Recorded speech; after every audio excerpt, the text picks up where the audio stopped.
ಕೆಂಪೇಗೌಡ ನ್ಯೂಸ್ಗೆ ಸ್ವಾಗತ. ನಾನು ನಿಮ್ಮ ಚುಂಚನಗಿರಿ ಶಶಿಕುಮಾರ್ ಮಾತಾಡ್ತಾ ಇದ್ದೀನಿ. ಇವತ್ತಿನ ವಿಚಾರ ಕೇಂದ್ರ ಮಂತ್ರಿಗಳಾಗಿರ್ತಕ್ಕಂಥ ಕುಮಾರಸ್ವಾಮಿ ಮತ್ತು ರಾಜ್ಯ ಮಂತ್ರಿಗಳಾಗಿರ್ತಕ್ಕಂಥ ಸ್ವಾಮಿ ವರ್ಸಸ್ ಇಬ್ಬರದು ಫೈಟ್.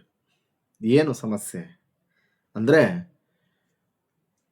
ಇವ್ರದ್ದು ಒಂದು ಸ್ವಲ್ಪ ಹಿಂದಿನ ವಿಚಾರ ತಿಳಿಸ್ಬೇಕಂದ್ರೆ, ಇಬ್ಬರು ಕೂಡ ತುಂಬ ಆತ್ಮೀಯರು, ಚೆಡ್ಡಿ ದೋಸ್ತುಗಳಿವರು. ಈ ಯಡಿಯೂರಪ್ಪ ಅವರ ಸರ್ಕಾರ ಬರಲಿಕ್ಕೆ ಕಾರಣ ಈ ಸ್ವಾಮಿ ಮಂತ್ರಿಗಳು ಜಮೀರ್ ಅಹ್ಮದ್ ಅವರು, ಅದರ ಜೊತೆಗೆ ಈ ಕುಮಾರಸ್ವಾಮಿ ಅವರ ಜೊತೆ ತುಂಬ ಫ್ರೆಂಡ್ಲಿ ಇದ್ದು ಆ ಸರ್ಕಾರ ಬರಲಿಕ್ಕೆ ಮೂಲಭೂತ ಕಾರಣರಾಗಿರ್ತಕ್ಕಂಥ ವ್ಯಕ್ತಿಗಳಿವರು. ಪ್ರಪ್ರಥಮ ಬಾರಿಗೆ ಕುಮಾರಸ್ವಾಮಿ ಅವರು ಮುಖ್ಯಮಂತ್ರಿಯನ್ನು ಮಾಡಿರ್ತಕ್ಕಂಥ ಘನತೆ ಇವ್ರಿಗೂ ಕೂಡ ಸಲ್ಲುತ್ತೆ. ಆದರೆ ಬರ್ತಾ ಕ್ರಮೇಣ ಈ ಸ್ನೇಹಿತರೆಲ್ಲ ಶತ್ರುಗಳಾಗ್ಬಿಟ್ರು, ಮಿತ್ರರಾಗಿರ್ತಕ್ಕಂಥವ್ರು ಶತ್ರುಗಳಾದರು. ಈ ರಾಜಕೀಯ ಹಾಗೇನೆ, ಯಾರ ಅಪ್ಪ ಮಕ್ಕಳನ್ನ ಮತ್ತು ಯಾರ ಬಂಧು ಸಂಬಂಧಿಗಳಾಗಿರ್ಬೋದು ಅಥವಾ ಸ್ನೇಹಿತರನ್ನ ಯಾರನ್ನೂ ಬಿಡಲ್ಲ ಈ ರಾಜಕೀಯ ಅಂತಕ್ಕಂಥದ್ದು. ಇಲ್ಲಾಗಿದ್ದು ಅದೇನೆ. ಯಾವ ಮಟ್ಟಿಗೆ ಅಂತಂದರೆ, ಈ ಜೋಡತೆಗಳಿಗಿಂತ ಹೆಚ್ಚು ಅವರಿಬ್ಬರದು ಸ್ನೇಹ, ಈ ಸ್ವಾಮಿ ಅವ್ರದ್ದು ಮತ್ತು ಕುಮಾರಸ್ವಾಮಿ ಅವ್ರದ್ದು.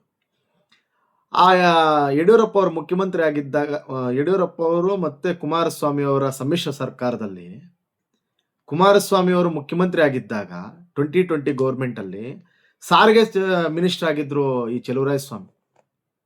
ಈಗಿರ್ತಕ್ಕಂಥ ಕೃಷಿ ಮಿನಿಸ್ಟರ್ ಏನಿದ್ದಾರೆ ಇವರು ಅವಾಗ ಸಾರಿಗೆ ಮಿನಿಸ್ಟ್ರು. ಎಂಥ ಅಲಸ್ಯ ಗಲಸ್ಯ ಅಂತ ಕಂಠಸ್ಯ ಸ್ನೇಹಿತರು. ಆ ಮಟ್ಟಕ್ಕೆ ತುಂಬ ಅಷ್ಟೊಂದು ಪ್ರಬಲವಾಗಿರ್ತಕ್ಕಂಥ ಸ್ನೇಹ ಅವ್ರದ್ದು. ಬರ್ತಾ ಕಾಲಕ್ರಮೇಣ ಇವರಿಬ್ಬರದು ಶತ್ರುಗಳ ಥರ ಮಾರ್ಪಡ್ತು ಇವರ ಒಂದು ರಿಲೇಷನ್ಸ್. ಈ ರಾಜಕೀಯ ಏಳ್ಗೆಗಳು ನೋಡಿದಾಗ ಗೊತ್ತಾಗುತ್ತೆ ಏನು ಅಂತ. ಸ್ವಾಮಿ ಅವರು ಮಂತ್ರಿಗಳು ಹೇಳ್ತಾರೆ, ಕುಮಾರಸ್ವಾಮಿ ಅವರು ನಮ್ಮನ್ನು ತುಳಿಯೋ ಕೆಲಸ ಮಾಡ್ತಾ ಇದ್ದಾರೆ ಅಂತ, ನನ್ನ ಬೆನ್ನಿಗೆ ಹಿಂದ್ಗಡೆಯಿಂದ ಚೂರಿ ಆಗ್ತಾ ಇದ್ದಾರೆ ಅಂತ ಕೇಂದ್ರ ಮಂತ್ರಿಗಳು ಕುಮಾರಸ್ವಾಮಿ ಅವರು ಹೇಳ್ತಾ ಇದ್ರು. ಇವೆಲ್ಲ ಇವರ ಪರಿಚಯಗಳು. ಅಂದರೆ ಯಾಕೆ ಇವ್ರದ್ದು ಹೇಳಿದಂತಂದರೆ, ಒಂದು ಸ್ವಲ್ಪ ಪ್ರಸ್ತಾಪ ಮಾಡಿದೆ ಅವ್ರದ್ದು ಹಿಂದಿನ ವಿಚಾರಗಳಿಗೆ ಯಾವ ಥರ ಇದ್ರು ಅವರು ಅಂತ. ಆದರೆ ಇವಾಗ ವಿಷಯ ಅದಲ್ಲ. ಏನು ವಿಷಯ?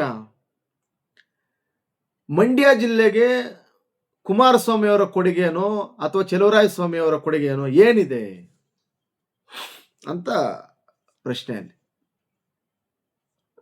ಯಾಕೆಂದ್ರೆ ಈ ಕುಮಾರಸ್ವಾಮಿ ಅವರು ಮಂಡ್ಯನ ಬಿಟ್ಟು ಅವ್ರು ಬೇರೆ ಎಲ್ಲೂ ಕನಸು ಕಾಣಕ್ಕಾಗಲ್ಲ. ಅವ್ರದ್ದು ರಾಜಕೀಯ ಜನ್ಮಸ್ಥಾನ ಅದು. ಅಲ್ಲಿ ಯಾರೇ ನಿಂತ್ಕೊಂಡ್ರು ಮಂಡ್ಯದಲ್ಲಿ ಅವ್ರಿಗೆ ಪ್ರತ್ಯೇಕವಾಗಿರ್ತಕ್ಕಂಥ ವೋಟರ್ಸ್ ಇದ್ದಾರೆ. ನಾಗಮಂಗಲ ತಾಲೂಕಿನಲ್ಲಿ ಈ ಸ್ವಾಮಿ ಮತ್ತೆ ಸುರೇಶ್ ಗೌಡ್ರು ಅವ್ರು ಅವಾಗ ಕಾಂಗ್ರೆಸ್ ಅಲ್ಲಿದ್ದರು, ಇವ್ರು JDS ಅಲ್ಲಿದ್ದರು. ಸೊ ಇವರಿಬ್ರಿಗೂ ಫೈಟ್ ಅಲ್ಲಿ ಲೋಕಲ್. ಆವಾಗ ಯಾವಾಗ ನೋಡಿದ್ರು JDS ಹೆಚ್ಚಿಗೆ ಗೆಲ್ತಕ್ಕಂಥ ಸ್ಥಾನ ಜಾಗ ಅದು. ಈ ಕಾರಣಾಂತರಗಳಿಂದ ಈ ಸುರೇಶ್ ಗೌಡ್ರು JDS ಬಂದರು, ಈ ಸ್ವಾಮಿ ಕಾಂಗ್ರೆಸ್ಗೆ ಹೋದ್ರು. ಇಬ್ಬರು ಒಳ್ಳೆ ವರ್ಕರ್ಸ್, ಯಾರನ್ನೂ ಹೆಸರಿಡಿದು ಮಾತಾಡೋಕ್ಕಾಗಲ್ಲ. ಆದರೆ ಅಭಿವೃದ್ಧಿ ನೋಡಿದ್ರೆ ಕುಂಠಿತ. ಅಲ್ಲಿ ಮಂಡ್ಯದಲ್ಲಿ ಉದ್ಯೋಗ ಅವಕಾಶಗಳಿಲ್ಲ. ಅಲ್ಲಿ ಎಷ್ಟು ಹೋದ್ರು ಅಷ್ಟೇ, ಏನು ಮಾಡಿದ್ರು ಅಷ್ಟೇ. ಯಾಕೆ ಅಂತಂದರೆ ಈ ನಾಯಕರ ಬದ್ಧತೆ. ಈಗಿದಾರಲ್ಲ, ಈ ಕಾಂಗ್ರೆಸ್ ಆಗಿರ್ಬೋದು, JDS ನಾಯಕರಾಗಿರ್ಬೋದು, ಯಾರೇ ಆಗಿರ್ಬೋದು, ಅಲ್ಲಿ ಮೂಲಭೂತ ಸೌಕರ್ಯಗಳಿಗೆ ಕೊರತೆ ಇದೆ. ಅಲ್ಲಿ ಬೇರೆ ಬೇರೆ ಎಲ್ಲ ಬೆಳೆಗಳಿಗೆ ನೀರಾಗಿರ್ಬೋದು, ಇನ್ನೊಂದಾಗಿರ್ಬೋದು, ಉದ್ಯೋಗ ಅವಕಾಶಗಳಿಲ್ಲ, ಕೈಗಾರೀಕರಣ ಇಲ್ಲ. ಅಲ್ಲಿ ಆ ಕಬ್ಬೊಂದು ಬಿಟ್ಟರೆ ಬೇರೆ ಬೆಳೆಗಳು ಬೆಳೆಯೋಕ್ಕಾಗಲ್ಲ ಅಲ್ಲಿ. ಅಂಥ ಪರಿಸ್ಥಿತಿಯನ್ನು ಈ ನಾಯಕರು ಮಾಡಿದ್ದಾರೆ. ಇವಾಗ ಏನಾಗಿದೆ, ಇವತ್ತಿನ ಸಮಸ್ಯೆ ಏನಂದರೆ, ಕೇಂದ್ರ ಮಂತ್ರಿಗಳಾಗಿರ್ತಕ್ಕಂಥ ಕುಮಾರಸ್ವಾಮಿ ಅವರು, ನಾನು ಜಮೀನನ್ನು ಕೇಳಿದ್ದೀನಿ ಕೈಗಾರೀಕರಣ ಮಾಡಲಿಕ್ಕೆ, ರಾಜ್ಯ ಸರ್ಕಾರ ಅನುಮತಿ ಕೊಡ್ತಾ ಇಲ್ಲ. ಅಂದ್ರೆ ಅವ್ರ ಕಡೆಯಿಂದ ಏನೇನು ತೊಂದರೆ ಇದೆ, ನಾನು ರೆಡಿಯಾಗಿದ್ದೀನಿ, ಕೇಂದ್ರದಿಂದ ಯಾವುದೋ ಒಂದು ಕೈಗಾರಿಕೆಗಳನ್ನ ತಂದಿಲ್ಲ ಹಾಕ್ಲಿಕ್ಕೆ, ಅವರ ಮಾತು. ಇದೇ ಮಾತನ್ನು ಮಾಧ್ಯಮಗಳು ಇವ್ರನ್ನ ಕೇಳ್ತಾರೆ, ಯಾರನ್ನ, ಈ ರಾಜ್ಯ ಕೃಷಿ ಮಂತ್ರಿಗಳಾಗಿರ್ತಕ್ಕಂಥ ಸ್ವಾಮಿ. ಇವರು ಉತ್ತರ ಕೊಡ್ಲಿಕ್ಕೆ ತಡಬಾಯಿಸ್ತಾರ. ಅವ್ರಿಗೆ ಈ ಮಾಧ್ಯಮಗಳಿಗೆ ಉತ್ತರ ಕೊಡ್ಬೇಕಂದ್ರೆ ಅಷ್ಟು ಈಸಿ ಅಲ್ಲ. ನೀವು ಮನುಷ್ಯರ ಅಂತ ಕೇಳ್ತೇನೆ, ಉತ್ತರ ಕೊಡಕ್ ಆಗ್ದೇನೆ ಮಾಧ್ಯಮದವ್ರನ್ನೇ. ಸ್ವಾಮಿ, ಅಲ್ಲಿ ಕೇಂದ್ರ ಮಂತ್ರಿಗಳು ಒಂದ್ ಹೇಳಿಕೆ ಕೊಟ್ಟಿದ್ದಾರೆ, ರಾಜ್ಯ ಸರ್ಕಾರದ ತಪ್ಪು, ನಾವು ರೆಡಿ ಆಗಿದ್ದೀವಿ ಅಂತ. ನಿಮ್ಮದೇನ್ ಕತೆ ಅಂತಂದ್ರೆ, ಯಾರು ನಿಮ್ಗೆ ಹೇಳಿದ್ದು, ಅವ್ರ ಅರ್ಜಿನೇ ಹಾಕಿಲ್ಲ, ಅಲ್ಲಿ ನಾವೇ ಜಾಗಗಳು ತೋರಿಸ್ತೀವಿ, ಯಾವ್ದಾರು ಒಂದು ಕಂಪ್ನಿಗಳು ಕೊಡ್ಲಿ ಇಲ್ಲಿಗೆ ನೋಡೋಣ ಅವರು ಅಂತ ಹೇಳ್ಬಿಟ್ಟು ಅವರೊಂದು ಸವಾಲು. ನೀವು ಅವರು ಇವರು ಅವ್ರು ಹೇಳಿದ್ದು ಇವ್ರು ಹೇಳಿದ್ದು ಮಾಧ್ಯಮಗಳು ಕೇಳ್ಕೊಂಡು ವರದಿಗಳು ಮಾಡ್ತಾ ಇದ್ದೇವೆ ಬಿಟ್ರೆ ಅಲ್ಲಿ ಅಭಿವೃದ್ಧಿ ಆಗ್ತಾ ಇರೋದು ಏನಿಲ್ಲ. ಕೇಂದ್ರ ಮಂತ್ರಿಗಳಿಗೆ ನೀವೇ ಒಂದು ಅರ್ಜಿ ಕೊಡ್ಬೋದಾಗಿತ್ತಲ್ಲ, ಪತ್ರ ಬರಿಬೋದಾಗಿತ್ತಲ್ಲ. ಮಂಡ್ಯ ಜಿಲ್ಲೆಗೆ ಕೈಗಾರಿಕೆ ಬೇಕು, ಇಲ್ಲಿ ನಿರುದ್ಯೋಗ ಸಮಸ್ಯೆ ಇದೆ, ಜನ ಕುಡಿದು ಕುಪ್ಪಳಿಸ್ತಾ ಇದ್ದಾರೆ, ಅವ್ರಿಗೆ ಆದಾಯದ ಮೂಲಗಳಿಲ್ಲ, ಕರ್ನಾಟಕದಲ್ಲಿ ಅಬಕಾರಿ ಇಲಾಖೆಗೆ ಹೆಚ್ಚಿಗೆ ತೆರಿಗೆ ಬರ್ತಕ್ಕಂಥ ಹಣ ಕೂಡ ಮಂಡ್ಯದೇನೆ, ಹೆಚ್ಚಿಗೆ ಕುಡಿತಾರೆ ಅಲ್ಲಿ. ಮತ್ತೆ ಏನು ಅಭಿವೃದ್ಧಿ ಇದೆ? ಅಭಿವೃದ್ಧಿ ವಿಚಾರದಲ್ಲಿ ನೀವೆಲ್ಲ ಯಾಕೆ ಇಳಿಬಾರ್ದು? ಅವರು ಕೇಂದ್ರ ಮಂತ್ರಿಗಳು ಅಂತ ಅವರು, ರಾಜ್ಯ ಮಂತ್ರಿಗಳು ಅಂತ ನೀವು. ಆಯ್ತು, ಇರ್ತವೆ ಸಮಸ್ಯೆಗಳಿರ್ತವೆ, ಇಲ್ಲ ಅನ್ನಕ್ಕಾಗುತ್ತಾ? ಈಗ ನಿಮ್ಮದೇ ಈಗ ಸಚಿವ ಸಂಪುಟ ಪುನರ್ರಚನೆ ಆದರೆ ಸ್ವಾಮಿ ಅವರಿಗೆ ಮಂತ್ರಿಗಿರಿ ಹೋಗುತ್ತೆ ಅಂತ ಒಂದು ಟಾಕ್ ಇದೆ. ನಿಮ್ಮ ಟೆನ್ಷನ್ ನೀವು ಇರ್ತೀರ. ಆದರೆ ಮಾಧ್ಯಮಗಳು ಕೇಳಿದಾಗ ಅವ್ರ ಮೇಲೇನೆ ದಬ್ಬಾಲಿಕೆನಾ? ನೀವು ಮನುಷ್ಯರ, ಮಾಧ್ಯಮದವರ, ರಾಜಕಾರಣಿಗಳ? ಯಾರಿಲ್ಲಿ ಮನುಷ್ಯರು? ಯಾಕೆ ಒಂದು ಮಂಡ್ಯ ಹಿಂದುಳಿದ ಪ್ರದೇಶವಾಗಿದೆ? ಯಾಕೆ ಮೂಲಭೂತ ಸೌಕರ್ಯಗಳಿಲ್ಲ, ಉದ್ಯೋಗ ಅವಕಾಶಗಳಿಲ್ಲ? ಕರ್ನಾಟಕದಲ್ಲಿ ಹೇಳ್ಕೊಳ್ಳುವ ಮಟ್ಟಕ್ಕೆ ಅಭಿವೃದ್ಧಿ ಆಗಿದೆಯಾ ಮಂಡ್ಯ ಜಿಲ್ಲೆ? ರಾಜಕೀಯ ಉಗಮ ಸ್ಥಾನ ಅಲ್ವಾ ಅದು? ಎಲ್ಲ ನಾಯಕರು ಅಲ್ಲೇ ಅಲ್ವಾ ಒದ್ದಾಡೋದು? ಎಲ್ಲ ಹಿತಾಸಕ್ತಿ ಇರಬೇಕು ಅಂತ ನಾನು ಹೇಳ್ತಾ ಇದ್ದೀನಿ. ರಾಜಕೀಯ ಇವತ್ತಿಗಿರುತ್ತೆ, ನಾಳೆಗಿರುತ್ತೆ, ಅದು ಈ ಮನುಷ್ಯನ ಸಾಯೋ ತನಕನೂ ಇರುತ್ತೆ ರಾಜಕೀಯ. ಅದು ನೀವು ಇರುವೊಳಗೆ ಏನಾದ್ರು ಮಾಡ್ಬೇಕಲ್ವ? ಅಲ್ಲಿ ಅಭಿವೃದ್ಧಿ ಇದೆಯಾ ಹೋಗ್ಲಿ ಅಲ್ಲಿ? ಇವ್ರು ನೋಡಿದ್ರೆ ಅದನ್ನು ಬಿಟ್ಟು ಕಚ್ಚಾಡೋದು. ತೋರಿಸಿ, ನಾವು ಕೇಳಿದ್ವಿ, ಅವ್ರು ಕೊಟ್ಟಿಲ್ಲ, ಕೇಂದ್ರದ ಕಡೆಯಿಂದ ಯಾವುದು ಕೊಟ್ಟಿಲ್ಲ ನಮಗೆ ಮಾಹಿತಿನಂತ. ನಿಮ್ಮ ಹತ್ರನೂ ಇಲ್ಲ, ನೀವು ಹೋಗಿ ಅವ್ರನ್ನ ಕೇಳಲ್ಲ. ನೀವು ಟೈಮ್ ಪಾಸ್ ಮಾಡ್ತಾ ಇದ್ರ, ಈ ಮಂತ್ರಿ ಇರೋ ತನಕ ಇರೋಣ ಅಂತ. ಏನಾಗಿದೆ ಅಂತ ಅಭಿವೃದ್ಧಿ ಮಂಡ್ಯದಲ್ಲಿ? ಎಲ್ಲ ರಾಜಕಾರಣಿಗಳು ಅಲ್ಲೇ ಹುಡ್ತಾರಪ್ಪ. ಪವರ್ಫುಲ್ ಲೀಡರ್ಸ್ ಎಲ್ಲ ಅಲ್ಲಿಂದ ಮಂಡ್ಯದಿಂದಾನೇ ಬರ್ತಾರೆ ಗೆದ್ಕೊಂಡು. ಮಂಡ್ಯ ಬಿಟ್ರೆ ಬೇರೆ ಕಡೆ ಆಗಲ್ಲ ಹೆಚ್ಚು ಕಮ್ಮಿ ಅವ್ರಿಗೆ. ಏನಾಗಿದೆ? ಕೇಂದ್ರ ಮಂತ್ರಿಗಳು ಅಥವಾ ಅವರು ಈಗ ಅವ್ರಿಗೆ ನೀವು ತೊಂದರೆ ಮಾಡ್ತಾ ಇದ್ರು, ಇಲ್ಲ ಅವ್ರು ಕೊಡದೆ ಸುಮ್ಮನೆ ಹೇಳ್ತಾ ಇದ್ರು, ಅದು ಗೊತ್ತಿಲ್ಲ, ಯಾರಿಗೂ ಗೊತ್ತಿಲ್ಲ. ಪಬ್ಲಿಕ್ ತಿಳಿಸ್ಬೇಕಲ್ವ ಅದನ್ನ? ನಾವು ಕುಮಾರಸ್ವಾಮಿ ಅವ್ರನ್ನ ಕೈಗಾರಿಕೆಗಳು ಕೇಳಿದ್ವಿ, ಕೊಡ್ಲಿಲ್ಲ.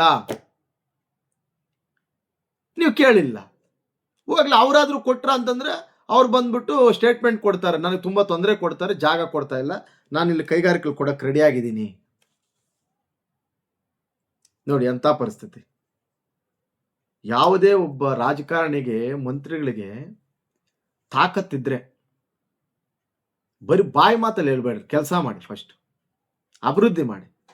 ಪಾಪ ಅಲ್ಲಿ ತುಂಬಾ ಜನ ಪಾರ್ಟಿಗಳಿಗೆ ನೆಚ್ಕೊಂಡಿರ್ತಾರೆ. ಒಂದು ಪಾರ್ಟಿಯಲ್ಲಿ ಇದ್ದವ್ರು ಇನ್ನೊಂದು ಪಾರ್ಟಿಗೆ ಹೋಗಲ್ಲ. ಆ ಕಡೆ ಅವ್ರಿಗೆ ಈ ಉದಾರೀಕರಣ, ಈ LPG ಅಂತ ಬಂತಲ್ಲ, ಖಾಸಗೀಕರಣ, ಜಾಗತೀಕರಣ, ಈ ಮೂಮೆಂಟ್ ಗೊತ್ತಿಲ್ಲ ಅವ್ರಿಗೆ. ಅದೇ ಜೋನಲ್ಲಿ ಇದ್ದಾರೆ. JDS ಅಂದ್ರೆ JDS, ಕಾಂಗ್ರೆಸ್ ಅಂದ್ರೆ ಕಾಂಗ್ರೆಸ್. ಇವ್ರು ಅಲ್ಲಿಗೆ ಹೋಗಲ್ಲ, ಅವ್ರು ಇಲ್ಲಿಗೆ ಬರಲ್ಲ. ಆ ಮಟ್ಟದ ರಾಜಕೀಯ ಅಲ್ಲಿ. ಈ ಲೀಡರ್ಸ್ ನೋಡಿದ್ರೆ ಅವ್ರನ್ನ ಯಾರನ್ನು ಮೇಲೆ ಎತ್ತು ಕೆಲಸ ಮಾಡ್ತಾ ಇಲ್ಲ. ಮೋಸ್ಟ್ ಏನಾದ್ರು ಅಭಿವೃದ್ಧಿ ಆಗ್ಬಿಟ್ರೆ ಓಟ್ ಹಾಕಲ್ಲ ಅಂತಲ್ಲ. ಈಗ ಮೊನ್ನೆ ಸುರೇಶ್ ಗೌಡ್ರು ಇದ್ರ 5 ವರ್ಷ, ಈಗ ನೀವಿದ್ದೀರಾ ಸ್ವಾಮಿ ಅವ್ರ ಮಂತ್ರಿಗಳು. ನೆಕ್ಸ್ಟ್ ನೀವು ಸೋಲಲ್ಲ ಅಂತ ಏನಾದ್ರು ಗ್ಯಾರಂಟಿ ಇದೆಯಾ ಅಲ್ಲಿ? ನೀವು ಇರುವಷ್ಟು ದಿನ ಏನಾದ್ರು ಮಾಡ್ಬೇಕಲ್ವ ಜಿಲ್ಲೆಗೆ, ತಾಲೂಕ್ಗೆ? ಏನಾಗಿದೆ ನಾಗಮಂಗಲ ತಾಲೂಕಲ್ಲಿ ಅಂತ ಡೆವಲಪ್ಮೆಂಟ್ ಏನಾಗಿದೆ? ಬಡವರೇ ಅಲ್ವಾ ಜನ ಜಾಸ್ತಿ ಇರೋದು?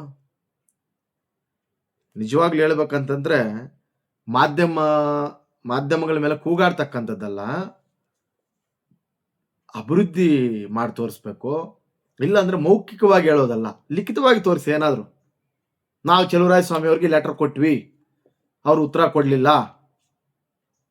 ಇಲ್ಲ ನಾನು ಅರ್ಜಿ ಹಾಕಿದ್ದೀನಿ, ರಾಜ್ಯ ಸರ್ಕಾರದವ್ರು ಜಾಗ ತೋರಿಸ್ತಾ ಇಲ್ಲ, ಕೇಂದ್ರ ಮಂತ್ರಿಗಳು ಕುಮಾರಸ್ವಾಮಿ ಅವರು. ಇದನ್ನ ಬಿಟ್ಟು ನೀವಲ್ಲಿ ಏನ್ ಮಾಡಕ್ಕಾಗುತ್ತೋ ಆಗಲ್ವೋ ಅದು ಗೊತ್ತಿಲ್ಲ. ಒತ್ತು ಜನ ಅಂತೂ ಅಲ್ಲಿ ಮಂಡ್ಯದ ಜನ 100% ಕುರಿಗಳಲ್ಲಿ ನಿಜ. ಅವ್ರು ನೀವೇನು ಅಭಿವೃದ್ಧಿ ಮಾಡ್ಲೇಬೇಡ್ರಿ ಅವ್ರಿಗೆ. ಈಗಲೂ ಕೇಳ್ರಿ, ನಾನು ಇಂಥ ಪಕ್ಷ ಅಭಿವೃದ್ಧಿ ಕೇಳಲ್ಲ ಅವರು. ಸರ್ಕಾರಗಳು ಇವನ್ನ ಅರ್ಥ ಮಾಡ್ಕೊಬೇಕು. ಇವತ್ತಿರ್ತೀವಿ ನಾಳೆ ಹೋಗ್ತೀವಿ ಸರ್, ಅಭಿವೃದ್ಧಿ ಅಂತಕ್ಕಂಥದ್ದನ್ನು ಮಾಡಿ ತೋರಿಸ್ಬೇಕು. ಅದನ್ನು ಬಿಟ್ಬಿಟ್ಟು ಸುಮ್ಮನೆ ಕೂಗಾಡ್ತಕ್ಕಂಥದ್ದಲ್ಲ. ಅವ್ರು ಕೊಟ್ಟಿದ್ದೆ ಇವ್ರು ಕೊಟ್ಟಿದ್ದೆ ಇನ್ಚಾರ್ಜು. ಈಗ ಮಂಡ್ಯದಲ್ಲಿ ಹೆಚ್ಚಿಗೆ ಮಂತ್ರಿಗಳು ಯಾರು ಇರೋದು? ಕಾಂಗ್ರೆಸ್ ಅವರಲ್ವಾ? ಮತ್ತೆ ನಿಮ್ ಕೊಡುಗೆ ಏನಿದೆ ಅಲ್ಲ ಮಂಡ್ಯ ಜಿಲ್ಲೆಗೆ?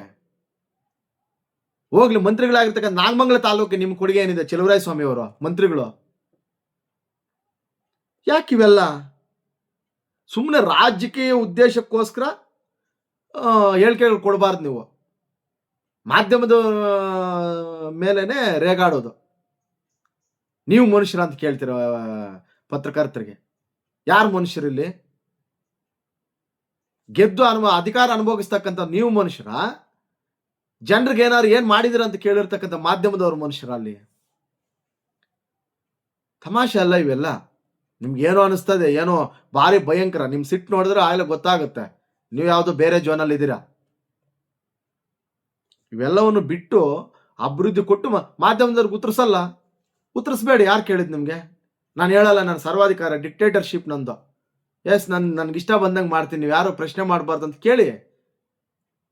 ಕಾಂಗ್ರೆಸ್ ಅವ್ರಿಗೆ ಈಗ ಅದೊಂದು ಉಟ್ಕೊಂಡ್ಬಿಟ್ಟಿದೆ. ಈಗ ಯಾವ ಲೀಡರ್ಸ್ ಕೆಲವರೆಲ್ಲ ನೋಡ್ತಾ ಇರ್ತೀವಲ್ಲ, ಯಾರು ಉತ್ತರ ಕೊಡ್ತಾ ಇಲ್ಲ, ಕೊಡೋದಿಲ್ಲ ಅಂತ ಇದ್ದಾರೆ. ಯಾಕೆ? ಏನು ಅಭಿವೃದ್ಧಿ ಮಾಡಿಲ್ಲ. ಈ ಗ್ಯಾರಂಟಿ ಯೋಜನೆಗಳ ಮೇಲೆ ಹಂಗೇ ಅಧಿಕಾರ ಹೊಟ್ಟೋಯ್ತು. ಮುಂದೆ ಎರಡೂವರೆ ವರ್ಷ ಆಮೇಲೆ ಕೇಳ್ತಾರೆ, ಏನು ಅಭಿವೃದ್ಧಿ ಸರ್?